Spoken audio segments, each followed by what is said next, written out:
this is what they are saying. They're saying, I don't want foreign cultures in my culture. That's what they are. But that's not the whole debate. I mean, I do agree that that's part of what happened on Twitter. And like you can see, like there's organizations like Hindus for America First, or Republican organizations who are very concerned about this. But I do think that he didn't even say that was the whole debate. Why did they all got like so triggered at him even suggesting that like some conservatives are racist that they didn't even let him finish a sentence? Like you mentioned productivity. There was a study that found that for the firms that won the H1B visa lottery, their innovation and productivity was marginally increased. So it's not actually leading to this, uncharted, like economic prowess for the companies that get these H1B recipients. It's really insignificant statistically. So, I mean, maybe at the large scale, sure, GDP will increase, but if you're able to increase innovation by 1% a year, like that compounds and that's huge. Yeah, there's that. And also like, even if it has like no effect on productivity, the businesses are still able to like expand easier and like all the other benefits. 10,000 more physicians in the United States. Yes, they're going to compete with American. Is he going to mention like, maybe, we'll drive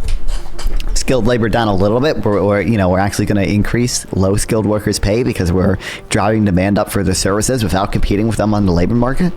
They will certainly reduce their salaries, but they are going to demand services from construction workers, from stores, from apartments. Yes. If you want to see more content like this, I would really appreciate you liking and subscribing. It really helps with the algorithm. And make sure to check out the Discord and other social links in the description. Okay, do not copy strike me, Tim Pool. I want to hear my based free marketer, Cato Institute genius defend H1B visas. Trump's kind of finding himself at a crossroads right now. We have him, he had to build a coalition basically to get elected, but a new Rasmussen poll says about 60% of voters don't want H1B workers. So first of all, I don't think that most people even really know what H1B workers are or what the process is like. So why don't we jump into exactly what that is, what type of visas there are for workers, if they're specialty workers or not, and kind of go from there. Does anybody want to kick us off? Sure. The H1B visa is just one of the many visas that the U.S. government has for people who are abroad who want to come here to. Who is this guy? This isn't first of all, why is this camera angle so fucked? And second of all, why are they letting this guy speak and not the economic expert they brought on? Specifically, in order to get an H1B, you need an employer to... Or is this the economic expert? File an application on the behalf of the immigrants. Oh, they fixed it. You need some multi-department process. You need an application with the Department of Labor. After that's approved, you need an application with USCIS. If you're a for-profit company, this is most of the U.S. sector, you need to go through a lottery. There's only 85,000 of these visas, unless you're a cap exempt organization. We can talk about that. And anyway, so because there's so much more demand than supply for these individuals, usually there's like a 20% selection rate, meaning 80% just don't get it. And you need a college degree to get this visa. You need to, at least affirm that you're paying a wage that is similar to those of employees doing the same job with the same experience. Sector, you need to go to a lottery. The econ guy is not the guy with the Hispanic accent. Yeah, there's not. Yeah, but I don't know why they're letting him explain shit. But yeah, well, I mean, he's also it's like a 2v2 or something. I don't know. It's not just only him. It's like he's on the panel kind of. Oh, this guy is an economics PhD, Columbia economics PhD. Might as well, yeah. But the Daniel Bier guy is one of the biggest fan of so far. But even he is just spreading dumb stuff about I think he said stuff like, the universities are overrun by woke or some dumb shit. True. I don't know. Just stick to immigration, little bro. But I don't know. Either way, I mean, it's not. You're not gonna get a lot of information out of this Tim Pool thing. Might as well check his Twitter. That's where you all the valuable claims he makes. You're gonna find on his Twitter. But you're not gonna find a lot of valuable stuff on Tim Pool talking to MAGA people who just cite the Center for Immigration Studies over and over again. Yeah. But yeah. Either way. In that field, and anyway, this is the main really visa in which people can come to the U.S. for work purposes and then become permanent residents. It's a dual intent visa, meaning you're allowed to do that, and it's a visa in which many important people have come. So a visa has been abused through third-party organizations that we can talk about. Oh, certainly being abused. But there's so 70, I think it's 73 to 75% all come from India, right? And about the 12% come from China, if I have that correct. I can say something about that. It's 73% of the current visa holders are from India, but actually of the new visas, it's only 50%. Okay, wait, which one's Daniel? Which one's David? David Bier is the Cato guy. This guy's this guy, right? And the reason is that Indians cannot adjust to a green card, so they all remain on H1Bs, while the Europeans, the Africans, the Latin Americans all leave the H1B visa. Right, because as soon as you have your H1B. Also, what's the issue with the I intuitively would guess that the H1B visa report from EPI is horrible, but what's the issues with it? Do you have to wait the 3 years, or I'm pretty sure that you have to wait the 3 years and then you can apply for your green card? No, you can apply just while you're here, right? Well, you can't initiate it yourself. Your employer has to initiate the process for you to even start. Correct. Yeah. So it's not really your option. It's kind of their option for when they want to do it. And even if they do start it right away, the process to go through the green card process is going to take probably about 3 years for them to get through it. So even though it's a 3 year and then you can renew it once, you're stuck in that scenario of at least 3 years of being on the H1B once you get here, regardless. So the big problem is that Americans are saying, well, this hurts American workers. The people that are coming in on these H1B visas, they're getting paid lower wages. Oh wait, I forgot to tell you. I've a friend of mine. Do you know Patrick? You don't, right? I don't think so. Nope. Yeah, whatever. He's like also an econ guy. Very smart guy. But either way, yeah, he linked me this paper and he said it blackpilled him on H1B visas. From the Institute of Labor Economics. I don't know to what extent they're also like EPI brained, but it seemed okay. I don't remember all the details of it, but here you go. Here's the name of the. Oh, I'm pretty sure I have this linked. Yeah, I've clicked on it before at least. What does this show? They say H1B people do displace native workers, and they don't really affect innovation. I think that's what they said. Let's see. We compare winning and losing firms in lotteries for H1B visas, matching administrative data on these lotteries to administrative tax data on U.S. firms to approved U.S. patents. Winning one additional H1B visa crowds out about 1.5 other workers at the firm. Additional H1Bs have significant and at most modest effect on firm innovation.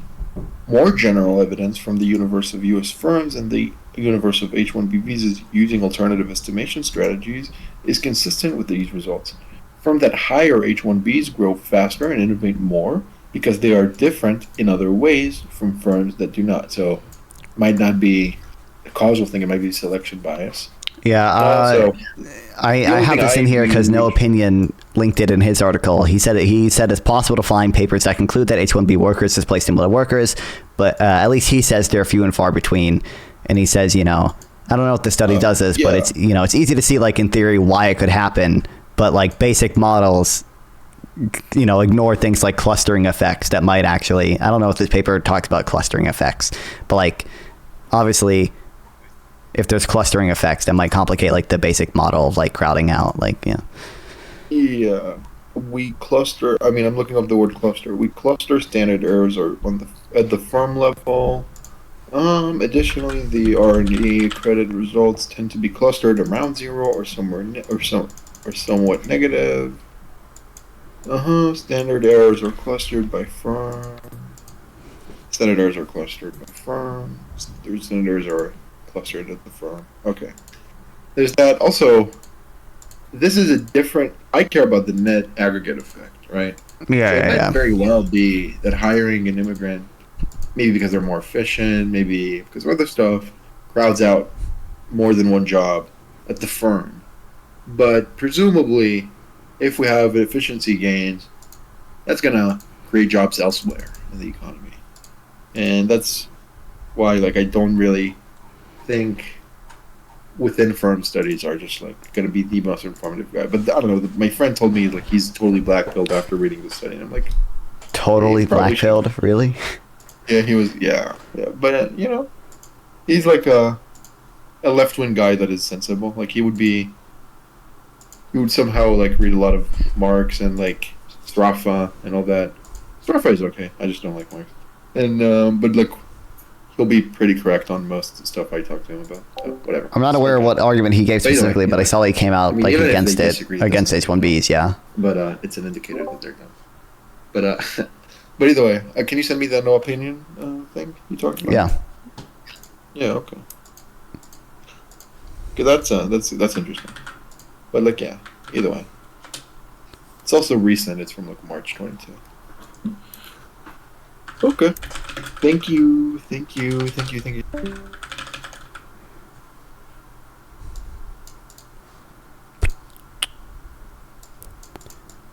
Why won't let me copy shit?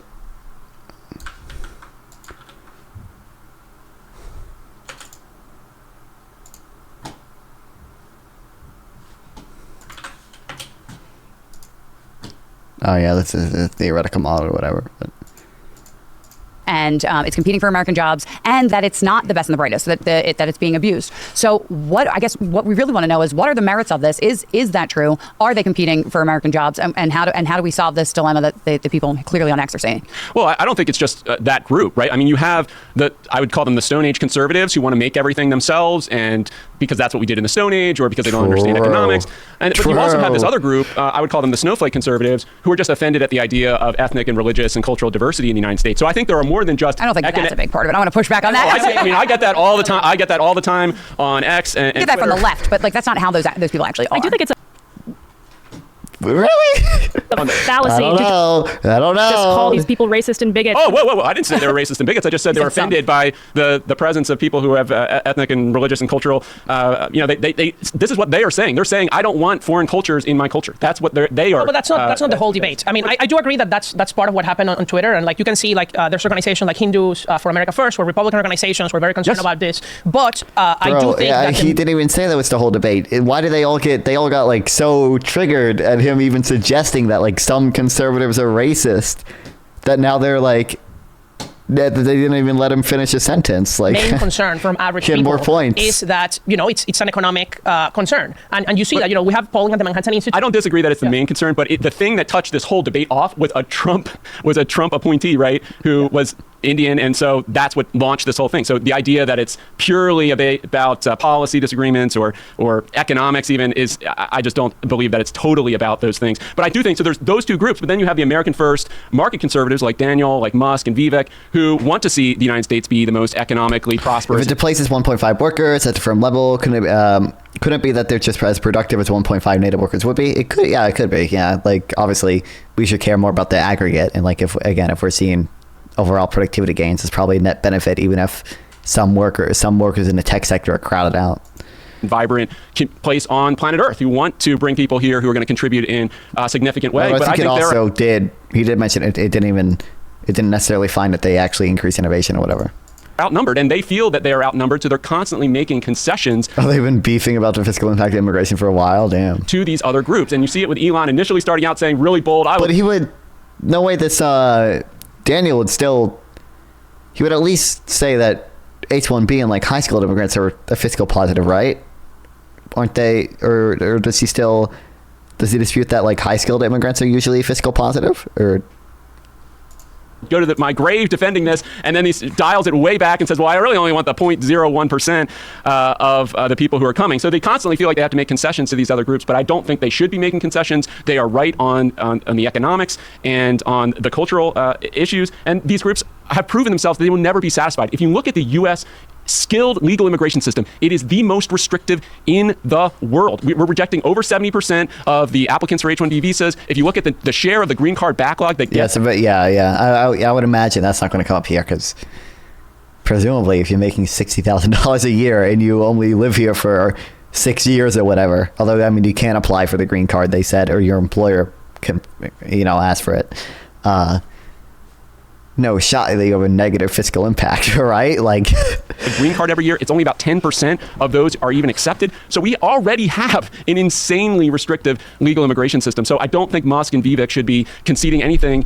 They should be defending the system and focusing on expanding it. So you think the system is fine how it is? Well, I just want to say the reason why Elon Musk... I think it's terribly restrictive. I think that is the problem. The reason why Elon Musk backtracked under pressure wasn't because he wanted to make a concession to the traditional right wing. I think it was because he realized that, the connotation of H1B historically is that it brings in the Einsteins, the geniuses, into these various fields, when in fact it does not. Often it's mediocre, ordinary talent that we already have here in the United States. And these, of course, companies like Tesla and SpaceX have been built off the backs of those low-skilled immigrants, but those are not geniuses. And I think legal immigration in this country, one of the worst cliches in Republican politics is that illegal immigration is bad, legal immigration is by default good. That's just not true. And the mandate of Trump this election was obviously to curtail illegal immigration, but also immigration generally, because I think many Americans, obviously a large majority of Americans in this country, do think after the 4 years of border anarchy and with the legal immigration system, which has many flaws and is prone to exploitation, we need a reset on that. And that's not because they're harboring racial animus toward these groups. It's because America First populism just says we want to prioritize the people that are native here,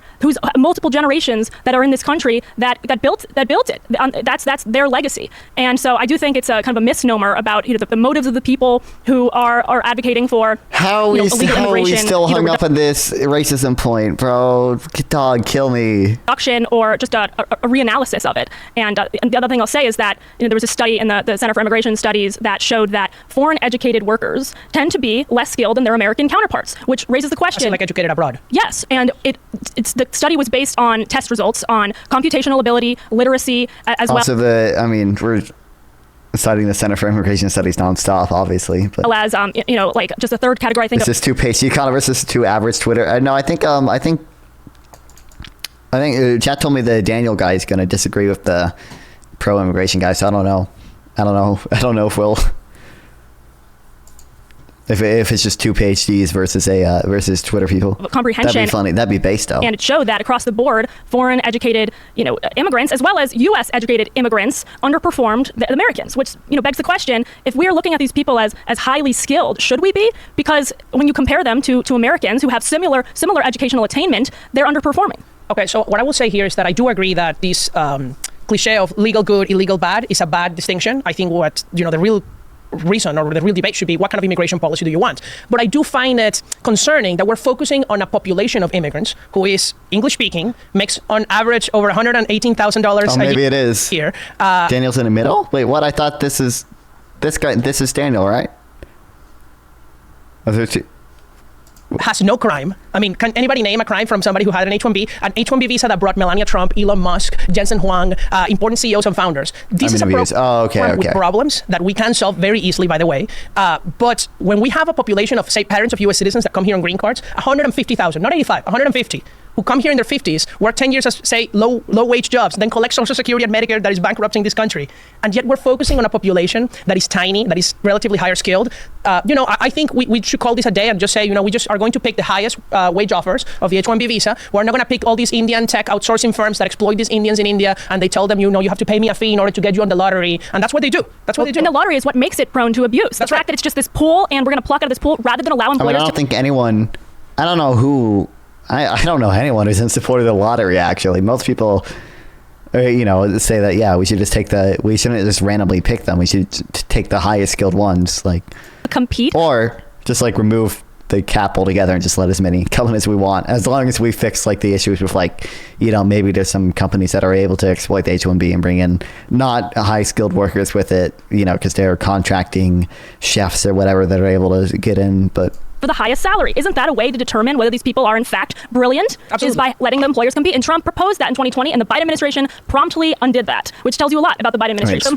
Compete for the highest salary. Isn't that a way to determine whether these people are in fact brilliant? Absolutely. Is by letting the employers compete. And Trump proposed that in 2020, and the Biden administration promptly undid that, which tells you a lot about the Biden administration. We shouldn't have a lottery because we shouldn't have a cap on these workers. I mean, the idea that we should be limiting people who have job offers of $100,000. I mean, but they don't also. If you yes, there's a spectrum of people here, but even a single person who's making above average income in the United States is contributing significantly to the prosperity of the country. It's far too restrictive, and you can see that in the lottery. The lottery is, obviously you're picking people randomly. We should just be letting these people come in and contribute to our country. We're basically turning away every year at least $150 billion a year, and the idea that the government is going to know who's going to be the next great person. I mean, you look at the number of CEOs who've risen up through the ranks who were just that ordinary. They were just the ordinary H1B, the ordinary international student. True.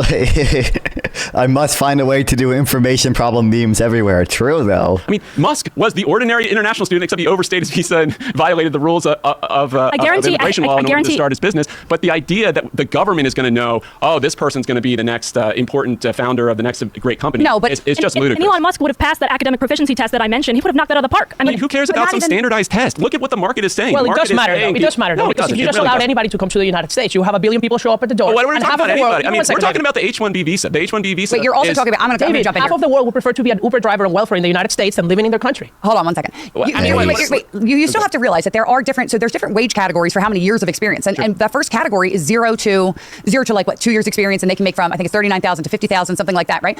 Or 60,000. 39, 59.9 is what the 39. I thought 60,000 was a minimum even for no experience. Maybe I'm wrong, but. year for 0 to 2 years experience. We're talking, and there's that they need to pay these people on these H1Bs. So you're talking about, we have kids coming out of college and they're freaking out because they can't get jobs and they're taking these horrible entry level positions, but they can't get these entry level positions because they're going to people who are supposed to be skilled. Me win fixed pie, me win lump of labor, really dog, really. Workers. Well, I don't It's just understand. not true. Ignoring like knowledge clustering as well, like. True. I mean, the number of software. Why should we take anybody? And also true, like the labor market is tight right now. Like, what do you mean? Like, unemployment's super low. Like, 4%, relatively low, and like there's more job openings than unemployed people right now. They're supposed to be highly skilled. Why are we taking anybody with 0 to 2 years Oh, experience? this girl does not believe in the unemployment numbers. Okay, if she's on fucking Tim Pool, I'm willing to bet this girl does not believe anything coming from the BLS. Entry-level accountants. Well, from abroad. I will challenge that, but from another perspective, from the right, and I would say is first, what kind of person do you care about, right? When we think about the economics of immigration, who are physicians competing to? Even an entry-level physician. An entry-level physician is not competing with a construction worker or an office worker. Problems with that too, though. The physicians. My mom used to train people at Jefferson, and they would prioritize these foreign. Sure, but those over- physicians are not competing with construction workers. And what happens if you have, say, 10,000 more physicians in the United States? Yes, they're going to compete with American. Is he going to mention like maybe, we'll drive skilled labor down a little bit, or we're actually going to increase low skilled workers' pay because we're driving demand up for the services without competing with them on the labor market?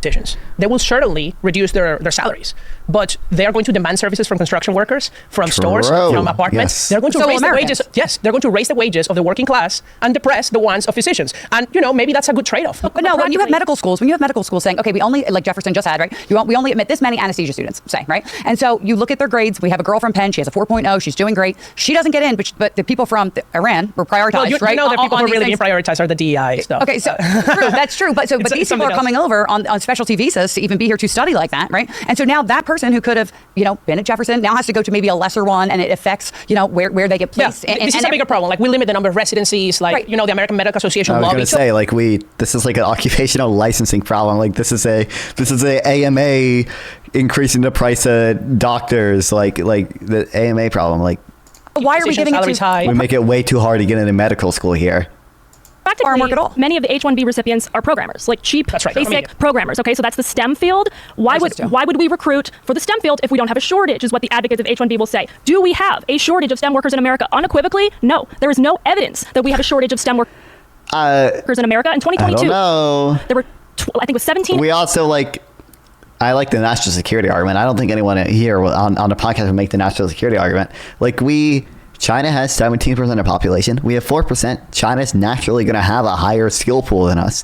We probably want to draw from other nations to have them make fucking cool ass companies here. Think about NVIDIA and think about TSMC. NVIDIA is one of, the most valuable company in the world. It gives us such a huge lead over China in terms of chip design that we won't even let NVIDIA sell all their products to China. They have to make different, worse versions of their graphics cards to sell to China because we don't want them copying their designs or training AI on it, stuff like that.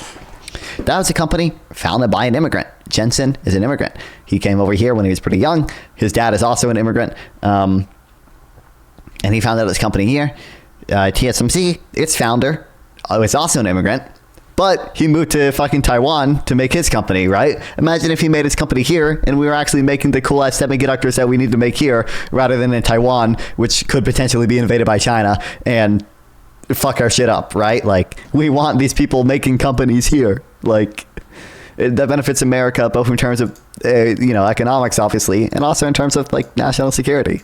Million STEM graduates. So that means American people who graduated. This is complicated because you're comparing somebody with a BA in biology as a STEM graduate with somebody with a PhD in computer You're not science. seen his LinkedIn? What's on his LinkedIn? They're both STEM And we have graduates. to realize, I'm going to push back there a little bit too, in that we are 36th in the world for STEM majors. That's where we rank, as far as output and quality. We rank that low. I think we're 16th in math, right? So it's not like our students are prioritizing things like I think psychology has moved up to the 5th best major. So there is that issue that America produces great lawyers. Yeah. Well, listen. No shot. I guess that makes sense. He was a founder. I don't know if I mentioned that. He's not just CEO. He was a co-founder. Dishwasher, the CEO of the most valuable company in the world. Dude, based. Vivek was pushing back on culture, and I kind of have to give it to him. Like, there are the tiger moms, and there are the people that prioritize us, and maybe our parents. Oh yeah, gonna have to explain that massive gap. 10 years, damn. Do need to wake up and really start, forcing your kids to actually do their homework like that comedians. Like, math is hard. I want to die for my country, like that thing. But like, yeah, I also think there's an indictment of academia embedded in that. I used to cover a lot of education for National Review, and I know that's not what this conversation is about. But look, like if you're adding DEI as a fundamental building block of like the medical training in America, yeah, you're going to have a diminished quality of medicine and medical trainees and graduates. So it's not necessarily the students' fault. Engineers too, and you're right that we're not exactly ranked the highest when it comes to this. And by the way, there are hundreds of counties in this country that have no primary care physician. And so do we say, is it okay to stop a foreign physician who graduated abroad to come and save lives in rural America? I think it would be a great thing to allow those people to save lives. But they won't go there either. See, actually, we have a program specifically I was about to say, we literally have a program that does this, that incentivizes foreign doctors to go to these areas. Require them to go there. The problem is, though, is that insurance companies and the way that the insurance companies put their claws into the people in the medical field really like hamper how successful they can be. I know because my whole family's in medicine. I'm the only one that's out on that. But so yes and no. I mean, we have shortages of dermatologists. The VA can't even get a single dermatologist to actually go work for them. But that's also because of how their pay scheme and how they pay. Anything that's overly regulated is going to do better. I do see your point. I see your point. So my family has a small cabin in like a very rural town in Maine that literally has one major doctor on the peninsula, and he happens to be from the Philippines. And his family, they're very, very close to me. And growing up in this town, I've noticed how the whole town is dependent on this doctor because, I mean, frankly, who wants to be a doctor in rural Maine? Very few. Yeah, I don't remember the full story, but yeah, I think he was offered stuff from the Taiwanese government. I read no opinions thing about it.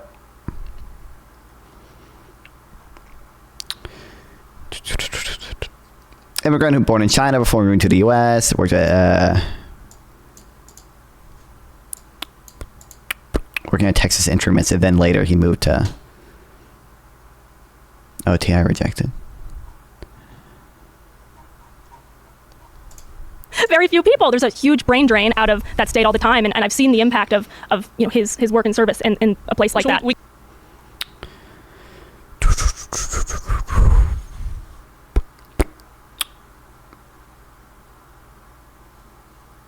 Taiwan's dominance in chip fabrication is a big strategic headache for the U.S., as Donald Trump noted, because Taiwan is claimed by the People's Republic of China. It may soon be on the front lines of war, putting not just U.S. chip supply, but world chip supply in danger. But how did Taiwan, in Trump's words, take our business away? The answer is skilled immigration. Taiwan's dominance in chip fabrication is overwhelmingly due to a single company, TSMC. TSMC was built with significant help from the Taiwanese government, but it would not have succeeded if it weren't for the efforts of its visionary founder, Morris Chang. China, moved to Texas or whatever the fuck.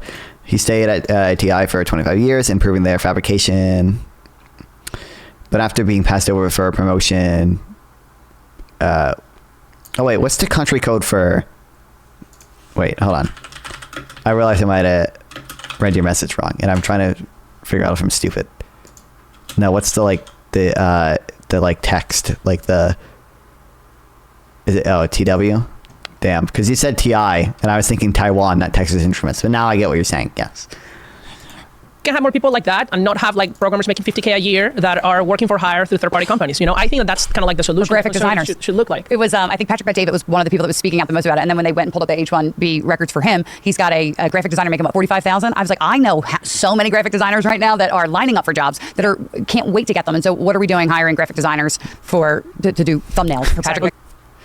Average anecdotal enjoyer versus average evidence. What's the thing? Why don't I remember the meme? The enjoyer versus the vast majority of H1Bs are in computer jobs. Software developer employment has doubled in the last 10 years. This doubled. That's an insane rate of growth. There's been no decline in wages. If you look at the wages of the workers who were there 10 years ago, they have increased dramatically. You have, yes, lots of new people coming into the field. So, I mean, you'd have to measure it relative to the counterfactual of if immigrants never came in, right? So they're coming in at the entry level wage, but there's no evidence that they're harming anyone. The basic idea, right? Getting back to the basic economics. What is the H1B in this context? It is unlicensed to work, and a restrictive licensing regime hurts everyone except the special interest being protected. And Daniel's right. Who is the special interest being protected here? It's the top 10% of wage earners in the United States. That's who we're talking about inflating the wages. Well, no one's just talking about $50K a year. Well, I mean, that's a spectrum. The average really, the average of this is $118,000 a year. That's the median. So if you means half make less. So I understand that, but the average matters, or the median matters in this context, because if you got rid of the entire program, then you're lowering the wages for all those. Is that the average for the H1B visa applicants, or is that how much they're making on average? That's how much the median person makes. The average is, Which, by the way, it means, like, if you look at the data, if you just did wage ranking, because of the percentage that gets selected, the minimum salary that would end up being selected is over 120K. That would be the minimum. The average would be well over 200K. Yeah. So this is about a trade-off, David, because we cannot just let in everybody with a job offer. You could absolutely uncap the H1B. We didn't have to. We had 190,000. The reason why it's gotten so insane in terms of the lottery is because we've had these restrictions in place, severe restrictions in place for the last 20 years. In 1999, we had a cap of 190,000, so we didn't have this big backlog and these problems in terms of getting the visa. So we could have a much more expansive. You know how many applications there were, right? There were like over 500,000. So you think that it would be like okay to just every year, more? Well, no, it wouldn't work like that, because the reason why we've created this huge backlog of the number of people who are trying to get it is because of the restrictions we've had for the last decade. So if we didn't have those restrictions, we would have not. I think that there would actually be cultural consequences. I do think that there would be political consequences. I do think that you would have people competing with like medium level jobs that wouldn't be the super high skilled. I'm super in favor of the high skilled you could just have presumably one of them's David, one of them's Daniel. The Cato Institute guy, which I think is Daniel, or no, David. No, this is Daniel. The other one's David. Okay, presumably that guy doesn't support the minimum salary cap anyway, because he's like full libertarian brain. But you could uncap it, but have the minimum salary be $100,000 a year or $120,000 a year, and then that would presumably solve this issue that we're going to let in some low skilled immigrants. Obviously, the Cato guy doesn't think low skilled immigration is bad either, but. But I don't think that it would be okay to let in, 500,000 programmers making $50,000 a year into the United States. Yeah, and most Americans who voted for Trump would agree that, we're all for brain draining the rest of the world. Right. Bring in the prodigies. But when it comes to the middle denominator, no. We have no interest in that because, as I was mentioning, we have 17 million STEM graduates. Yes, it's a diverse range of majors. Only 8 million STEM jobs filled. That means we have all these extra employees that have STEM degrees and disciplines who could be reactivated and reengaged. The question is, why haven't they been? I would argue. I don't even know, how many people get a degree in gender studies and then don't utilize that degree? I don't know if I would just take the number of people who get a degree in a field versus the number of the number of people who, the number of job openings that utilize that degree and say these people could be utilized. Presumably there's a lot of people with gender studies degrees that aren't in gender studies but are being utilized in places where the degree isn't particularly relevant. It might still have it's signal, and there's signaling effects, right? That doesn't really indicate to me that we're underutilizing gender studies degrees, right? It just means that the market does not value gender studies degrees, doesn't value gender studies as much as it does other things. It's because wages in STEM have stagnated. Why have they stagnated? Because of the influx of H1B applicants and recipients. I don't know if the first part of that is true, that wages in STEM has stagnated, and I definitely don't think she can prove that second one. There's no incentive to raise their compensation, benefits, and salaries when they can just get cheaper labor abroad. That's not why they've stagnated. They've stagnated because there's been this huge infusion of new people entering the fields.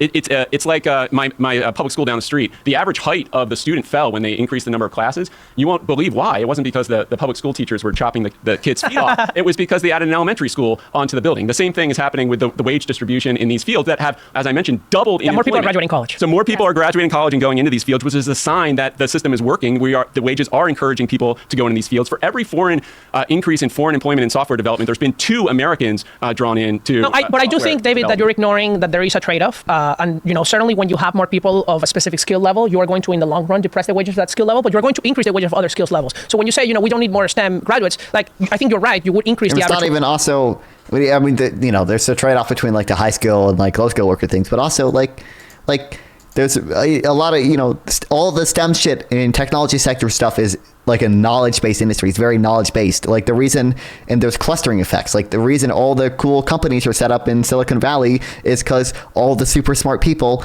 live in Silicon Valley. We want super cool people to be here because that makes other people invest in us, right? We want companies to invest here and make new companies here because we have all the smart people. So it's not even that dynamic investment effect can actually compensate for any wage is some level of wage depression that we have, but also that's a big benefit for us. Even if you do decrease their wages to some extent, we're getting more investment here. That brings innovation and productivity gains and new technology, and that benefits everyone. I wonder how they make this calculation. Is getting a math degree and working in finance not being engaged? I don't know. I don't know. I don't know. I don't think she's an economist or anything. She presumably just like read that off at Twitter or something. I wouldn't take anything she says at face value. But yeah, it's obviously hard to tell like how much is your degree being utilized. Like, yeah, if you have a like, what if you have a gender studies degree and you work at what's something that and like, ooh, what is gender studies relevant to? Oh man. I don't know. Presumably you could work at like some like, I don't know, literacy think tank or something and write dissertations about gender and gender and literary studies. Like, I don't know. Like, it's obviously hard to draw that line. The STEM workforce in the U.S., native born, you would decrease the real incomes of people who are not in STEM. And I would rather help professional Americans activists. who are not I think that's pretty clearly like utilizing it, right? Like, college than Americans who went to college. Who, by the way, it's actually a political issue. Like, why are like Republicans complaining about harming Silicon Valley liberal woke people and supporting their children want jobs because they've been like blue collar working hard. They save their money. They send their kids to college, and then their kids are coming out and they can't find jobs, and they're crying in their cars on TikTok saying, "I can't afford to live." And so they're like, "Hey, this is harming my family. No matter which way you look at it, it's harming their family." Well, if they're crying on TikTok about how they can't find a job, I guess we have to stop immigration. I guess I'm convinced. And they don't want it. There is real displacement. There have been other studies that show for every H1B recipient that comes into a company that displaces 2 American workers. So I mean, there's plenty of studies for every counter study, blah blah blah. But what I'll say, I have something else. I don't. Who is this girl? There's no. Is she an actual economist or is she just she's a journalist?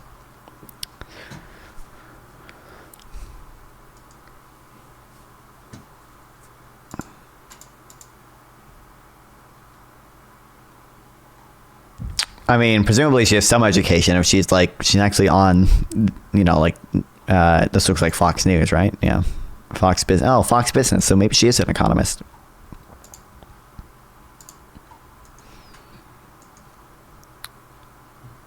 Staff writer at the National Review.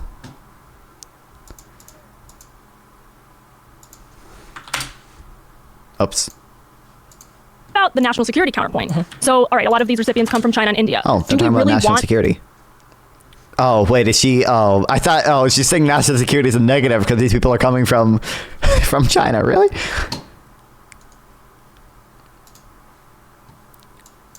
How do I see? Her LinkedIn was somewhere. Hold on. Studied economics. Okay, she is a economics person. Okay. I'm so upset Tim Pool is not on this one because he would be so outclassed by all these people. I am not verified yet.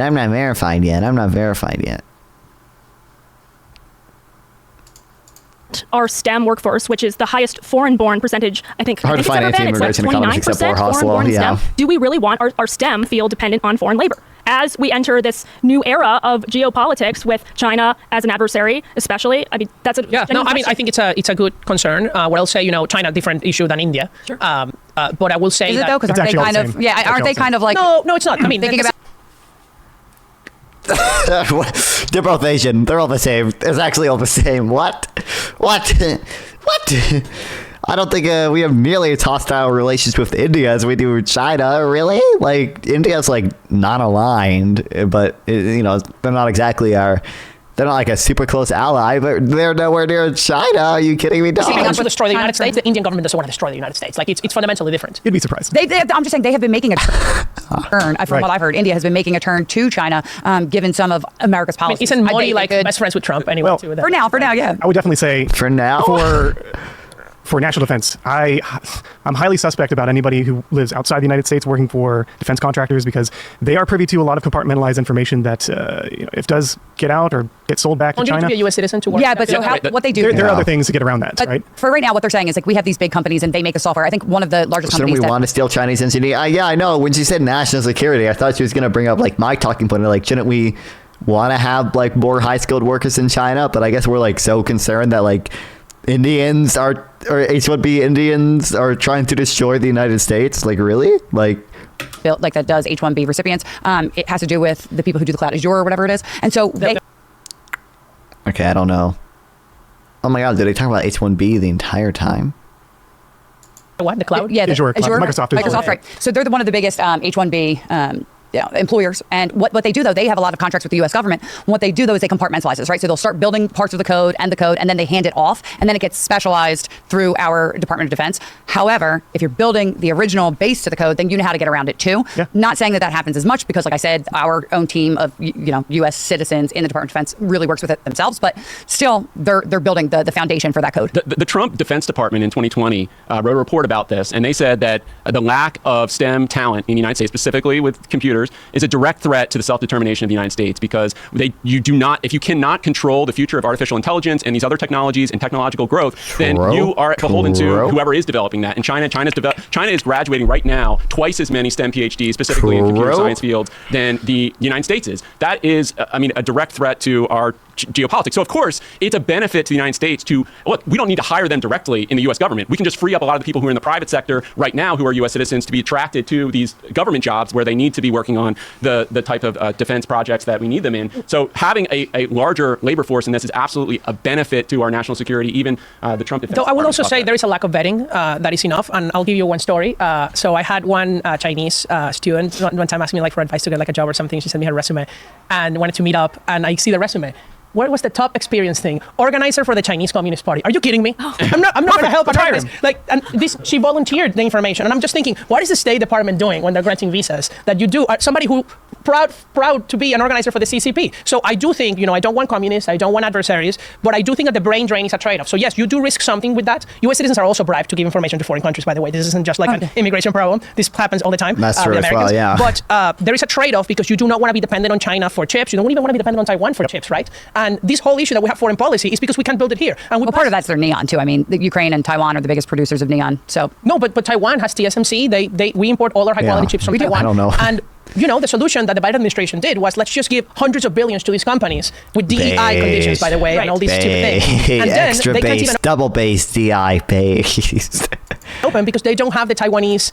Most of the shit did not have DI. First of all, for whether or not it's DEI, it's not changed whether it's a net benefit. It's probably still a net benefit, even if it does have some level of DEI. Also, my understanding is that most of it is tax incentive financing stuff, and they can get that regardless of whether the DEI's fucking stupid ass standards are met. Okay, high skilled workers. Well, we should let them in, brain drain those countries, and then we will actually be independent. People are far more I'm of not a so threat. sure I trust the government to screen. They're reposting code on Xiaohongshu. Yeah, I know. Libertarians bring this up a lot. What do you think is more a threat to the U.S.? These hardworking Indian immigrants, or pro-Hamas protesters on college campuses, like the blue hair, woke, pro-Hamas, like the people willingly downloading Xiaohongshu and These applicants, I really don't. I mean, I think. But then we can't even trust them to screen the Americans who are also sold. That's true too. That's true too. But at least they're supposed to be here, right? That's part of the problem that we're saying. And I see that debate with immigration all the time is that they'll say, okay, well, the immigrants that are coming over here, they don't commit that much crime. Well, anything that they any crime that they commit is crime that shouldn't have been here in the first place. I'm talking about legal immigrants, right? So true. Me, when I don't understand the relative crime effects, it's if immigrants actually, first of all, you should talk about the trade-off, right? Maybe they commit crime, but also they deliver all these economic benefits. So maybe that's a worthwhile trade-off if they don't actually commit that much crime. But actually, if they do commit less crime than native-borns, which seems to be evident, surely that's got to be true for H1B visas. I would bet my life on that. They actually decrease the relative crime rate because you increase the population, decreasing the proclivity to do crime or whatever. But my cat is begging me for food. I'll be back in a second. And they seem to forget that. They cause nominal crime. Well, it should be none. They shouldn't be here. So I don't know if the crime is that great of an argument when it comes to this. I don't think the people coming in that are making. Well, and especially legal immigrants. Yeah, absolutely. They're not trying to get in. I can't even find an anecdote of an H1B immigrant who committed a. I'm sure there's. I'm sure there is. Well, they're often in white collar. It's the white collar world that they're occupying. So I'm sure the crimes would be white collar crime, right? Or something that has to do with surveillance or intelligence. Yeah, it's not going to be a migrant gang attack in New York City. It's going to be of a different nature. Also, these people are exploited, right? So back back to, for those who want these people to come in mass, right? Aren't these people exploited through, these companies that will do mass? What are they? They'll go to India and they'll say, hey, we're going to get you contracts. I'll contract you out. We'll sponsor your H1B. Then That's my question. What do they call body shops, right? You never heard of body shops? I mean, I hear that as a derogatory term, No. not as something that's... No, but the Indian contracting firms that charge Indians in Body India shops. to get into the lottery, they get them here, they get paid, say, $50K a year. So can I just ask, like, what exactly is the process for an H1B visa holder to get to the United States to start working for a company? And what part of that process needs to be reformed? Yes. So first step, the company needs to want to have somebody, right? And then they apply with the Department of Labor for what's called labor conditions application. They have to certify that they're paying the prevailing wage for the occupation, the experience, all of that. After that's approved, that's usually quick.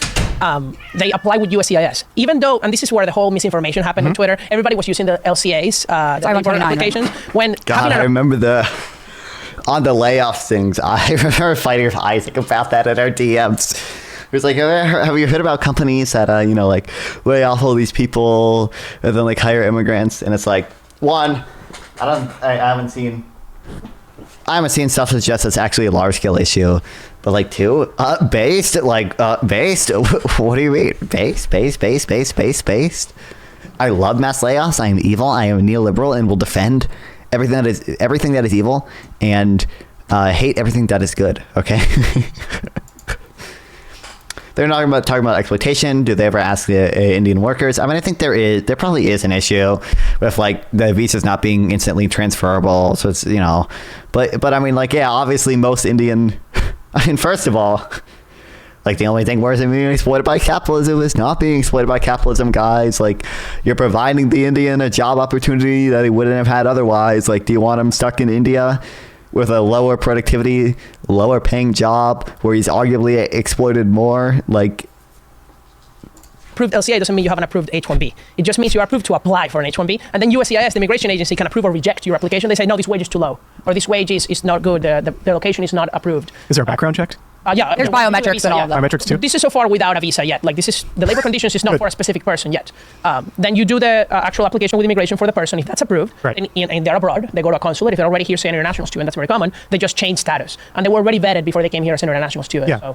So, even though I argued that the vetting process is not good enough for like China or whatever. And then they can start working after that's approved if they get selected in the lottery. And it's a lottery subject application. Okay, so out of like 500,000 applicants, how many? 85,000. 85,000. Are selected. Are selected. But what's kind of tricky about that number is, like, right now I think we have around 500,000 people that are here on H1B this year. Like, they're given out because even though you have the 65,000 of high school graduates and then the 20,000 of master's degrees, that's right. That's what the new ones that get approved every year. But remember, they can be here 3 to 6 years, and then they're waiting for their green card, and it doesn't count towards the cap, right? That's So right. like, if they're the reason we have so many is because that's only for the new year, but there's 500,000 because those people don't, like the people that are getting theirs renewed, doesn't count towards the cap of this new year. So right now there's about 500, and I think it's 580,000 people here on H1B right now in this country, working in this country. So it's a 500,000. The problem with the green card stuff is that because it's taking so long to sponsor somebody for a permanent employment-based green card, what the companies are doing is that I'm just going to sponsor you for an H1B, and I'm immediately beginning the green card process. If the green card process didn't take 3 years, there would be half the number of H1B applications. It's really just a band-aid so that people can begin working before they get their green card. You asked about reforms. I think the most compelling proposals so far have been to get rid of the lottery and make it based on salary and what employers are willing to offer up. That way, the best and the brightest, we have a greater chance of recruiting them rather than this giant pool where they're plucked at random, essentially.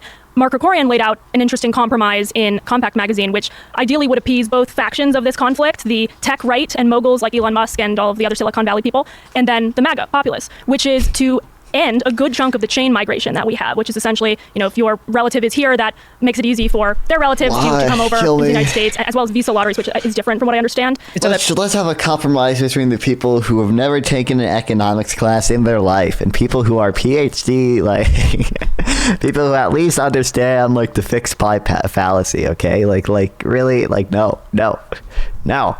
Never. No.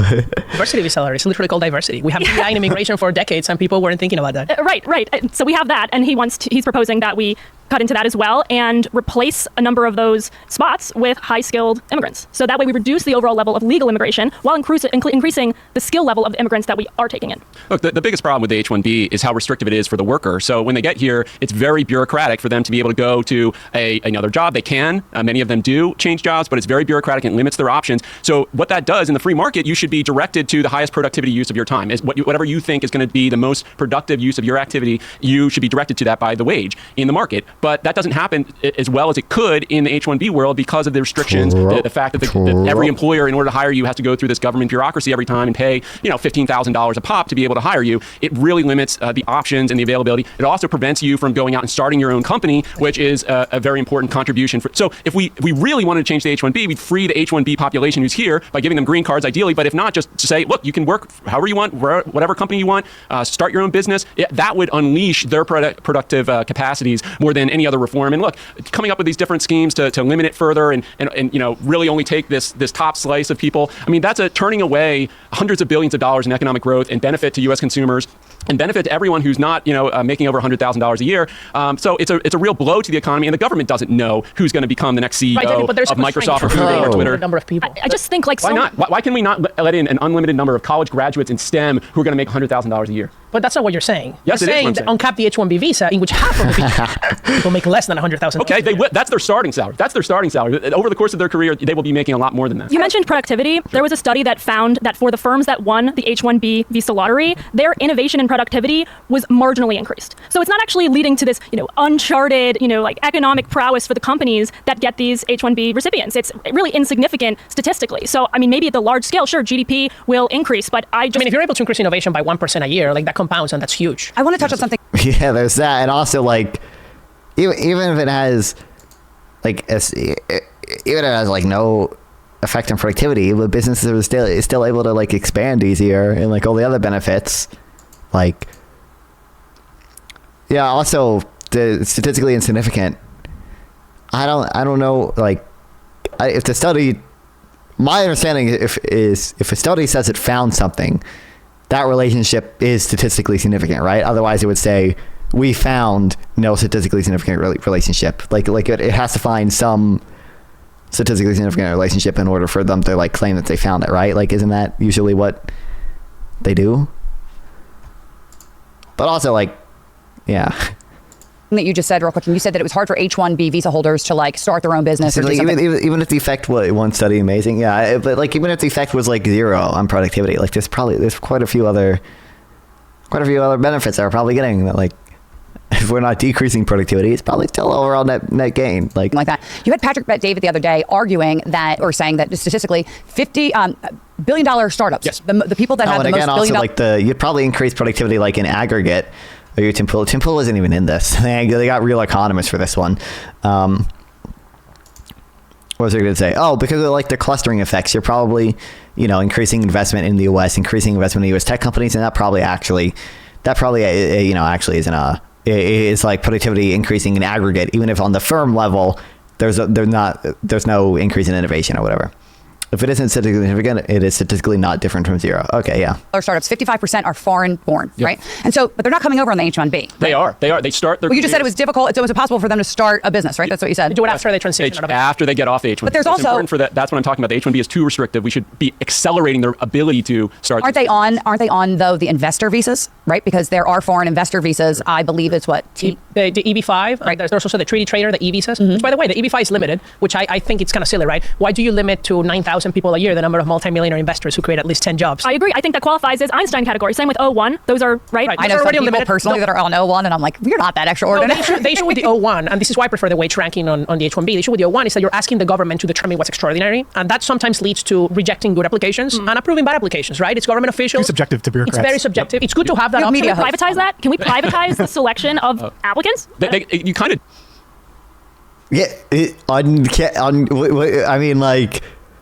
just don't have restrictions? Do already. One of the criteria for the O1 is national or international acclaim.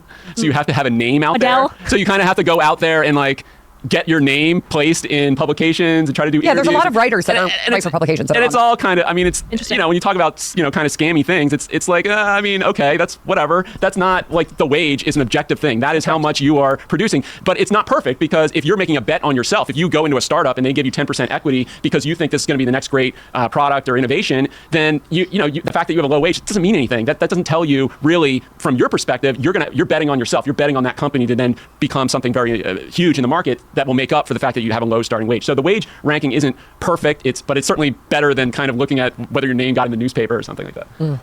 I don't know. I just feel like people aren't going to be happy with extra immigrants coming over here and taking what they see as their jobs. I just don't ever see the MAGA base being okay with that. And so how is Trump going to square that? I mean, I also don't see like racist people, you know, switching over to not being racist, but like, who cares? Like, when he went back and said he limited in 2016, 2020, 2020, and he said, you know, it takes jobs from Americans and it drives their wages down, and we don't want it. And now he's like, oh, I use it all the time. Why won't you answer from Tim Pool? What do you mean? I said Tim Pool isn't even. No, I'm not. I don't follow Tim Pool stuff. He's not even in this episode. They got real economists and not a dumbass for it. But he limited it in the middle of the pandemic when unemployment was the highest it's been since the Great Depression. So, I mean, like, I'm not a like Trump defender like on this, but I mean, you got to have some context around this. In 2019, in his State of the Union address, he said, I want to have the highest legal immigration, merit-based legal immigration He's been ever. all over the place on it. So he is all over the place, but he's not like consistently opposed to and by the way, immigration. Though I think his advisors and a lot of people in his circle consistently are and kind of push him in that direction more than his natural instincts would go. I wanted to read to you from the Manhattan Institute polling that we did in 2023 during the Republican primary. This was only of likely Republican primary voters in Iowa, in New Hampshire, in South Carolina, and in Nevada. And we asked them about immigration, about legal, high-skilled immigration specifically. And we asked them, would you make it easier, not change it, or harder for immigrants who are professionals with advanced degrees in science, math, technology, and engineering to come to the U.S.? What do they mean by advanced degrees? Let's be clear. Is it just master's is fine? Okay, fine. So, yeah. 43% said easier, only 10% said harder. 41% said no change. That is the most restrictionist, right, subset of the population. Among the overall population of Americans, or all Republicans, is well over 70% want to make it easier for people who have advanced degrees in STEM to come to the U.S. I think it's an easy sell. The hard sell is that we have over 2 million people coming illegally to the United States every year through the border. You have 500,000 people coming here through chain migration who have very little English proficiency. And that should be the conversation on immigration, not unlimited in the high skilled part, I think. I think those respondents that were under the impression that these are truly exceptional candidates. And as I already stated, the foreign educated immigrants... Well, they're just professionals with advanced degrees from abroad. Sure. Is that what you're saying? Trump personally ended the war and cost us saving trillions. Yeah, we went over to ceasefire stuff a little bit earlier. Yeah. They're just professionals with master's degrees and PhDs, right? Okay, well, they're lesser skilled in a number of... Than who? Than the average American? Certainly not. That's what the data shows. No, they're lesser skilled, they're saying, than people with the same degree who are born in the States. Right. Which makes all the sense because English is not a native language. No, it was adjusted for English literacy. Even adjusted for the language barrier, they are still less skilled. Sure, but if they're more skilled than the average person, they're still, increasing the average skill of the U.S., right? You're comparing STEM graduates of U.S. universities to STEM graduates who had their graduation abroad. Right. So you're not comparing just to the average American. The average American doesn't even go to college. The average American doesn't even go to college. I'm saying of equal educational attainment adjusted for the English language barrier, they are less. By the way, remember, the U.S. graduates are also children of immigrants, many of whom are the children of high-skilled immigrants. I think I saw something about the math Olympiads or like one of these high school competitions, like half of the winners are like the children of H1B Visa holders. Yeah. Because remember, who are these high-skilled immigrants? Their marriage rate is super high. They have no children out of wedlock. They are highly educated. And the result is that their children born in America are like superstars. And that's also a piece of this puzzle that we're not talking enough. What is the long-term impact of having a population that has very conservative cultural values, right? In marriage, in education, in pushing people to succeed. I think that's a good thing. I understand that point, but if we're going to talk about culture, a key indicator of assimilation is, I believe, is it intermarriage? Intermarriage, yes. Okay, so I don't know. It's literally... I don't care to listen to fucking... Yeah, I thought they would maybe have more chapters and like just glitched out. I don't really care to listen to full hour, 10 minutes about random among Indians. Cultural arguments. I can explain. Yeah, you're absolutely right. It is dropping among Asians in general. And that is because Asians, until recently were a very tiny percent of the population. So it was hard to marry among Asians because it was hard to find people of your same ethnic background. Now it's easier. So mechanically it's falling. But she's saying it's dropping, meaning they're not doing that anymore, right? Right. They're not doing it. And I'm saying that's expected because the share of Asians of America is growing. In absolute terms, there is more intermarriage. It's in relative. Yeah. They're still marrying outside of their race more than the average person, especially people with advanced degrees. I'm not sure specifically. Okay. I don't really care to listen to the immigrants marrying each other argument. But yeah, based. I mean, they didn't disagree that much. The Daniel guy and David guy. One of them just wants to fully uncap it, and the other one didn't like that idea. I'd be fine with uncapping the visa as long as you had the minimum salary be, 100, higher or whatever, high enough to prevent the quote unquote like low skill people from coming in or whatever. Not that I'm generally fine with low skilled immigration as well. But will you marry outside of your race to an immigrant? Will you be the green card ticket husband? That might, listen, boys, if that's the only way it happens, then maybe I'll do it. If you want to chat with me live, sub here or go to Nonfon420 on Twitch or Kick via the links below. Once again, please like and sub to help with the algorithm, and consider sending a donation through YouTube Super Thanks to directly support me, and I'll make sure to reply to any question you ask. See you guys next time.